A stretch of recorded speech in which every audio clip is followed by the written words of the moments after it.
Dr. Kerry Fowler, Homegrown Hobsons Bay writer, is a fifth-generation Fowler living in Williamstown. Her grandfather, lawyer, historian and community leader, inspired Kerry to write his story. Archibald J. Fowler, the Rooster of Williamstown. Hello, Kerry Fowler is my name, and I'd like to introduce my grandfather, Archibald John Fowler, who was nicknamed Chook by his mates. But lawyer, community leader, sportsman, historian and art collector, Archibald was no Chook. He was definitely the Rooster of Williamstown. Archibald was born in 1906. He was a gifted man from a long lineage of high achievers whose heritage, local history and sporting achievements are recorded by Trove, Wikipedia, the State Library of Victoria and honour boards throughout Williamstown. Among Archibald's many gifts was his towering intellect, his passion for history and his ability to decipher and preserve old, cross-written letters that had been handed down by his seafaring English grandfather, Captain John Fowler, who arrived in Williamstown in the 1850s. Along with Captain John was the wise owl that is featured on the Fowler coat of arms. Archibald's expertise as a historian, along with living in the historic seaport of Williamstown, inspired me to pick up the pen and write.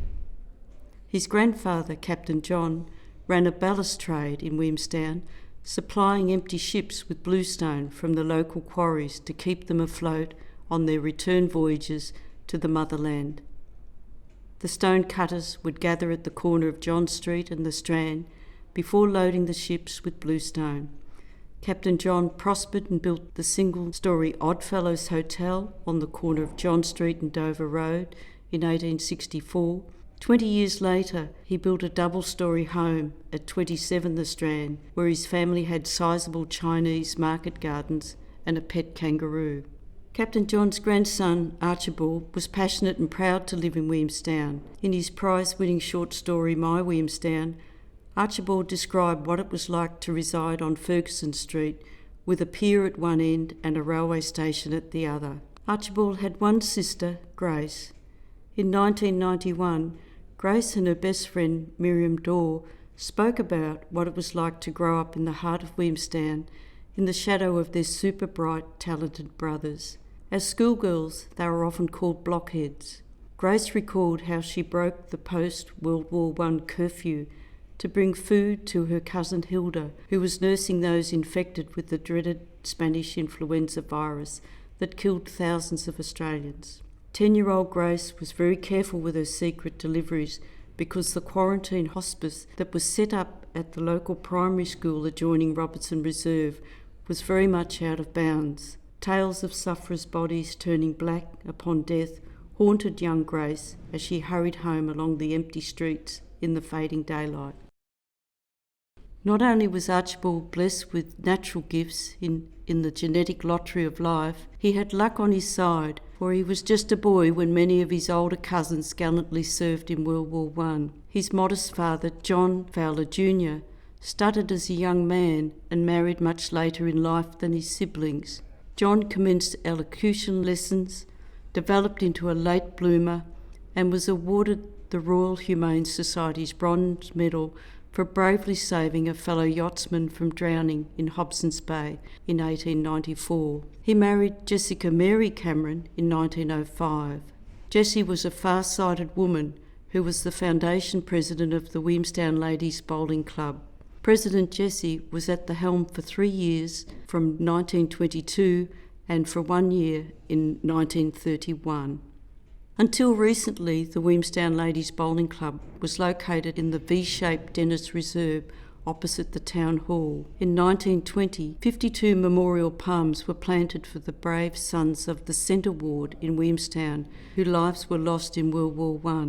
Archibald's cousin, Private John Orton Fowler, was palm number 19. Tragically, John was one of 3 of Archibald's cousins that included Charles and Alexander, who were killed in action on the Western Front.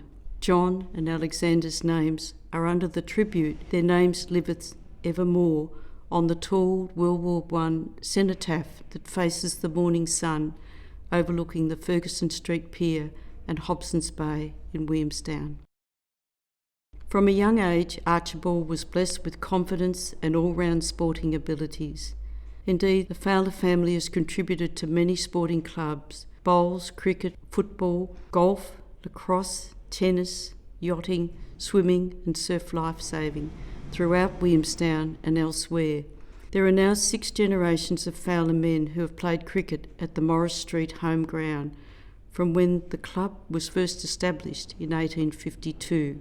Archibald was a well-known Williamstown lawyer for over 50 years and had remarkable leadership qualities.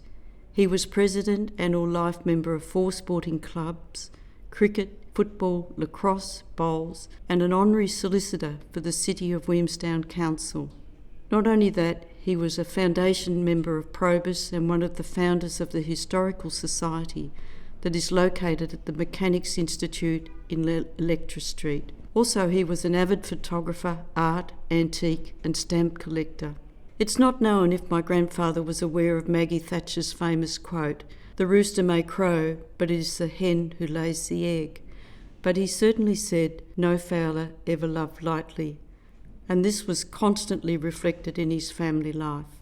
When writing The Rooster, I've had to balance my sentimental childhood memories with my matter-of-fact academic training that I've had in adulthood. But what I didn't realise was writing The Rooster would actually require me to dig deeper within to understand how a man like Archibald came about and how the Williamstown surrounds influenced him to achieve all that he did. In closing, I'd like to thank the Hobsons Bay Libraries for the opportunity to be part of the Homegrown Heritage program. Thank you for listening about how living in the historic city of Williamstown has inspired me as a writer.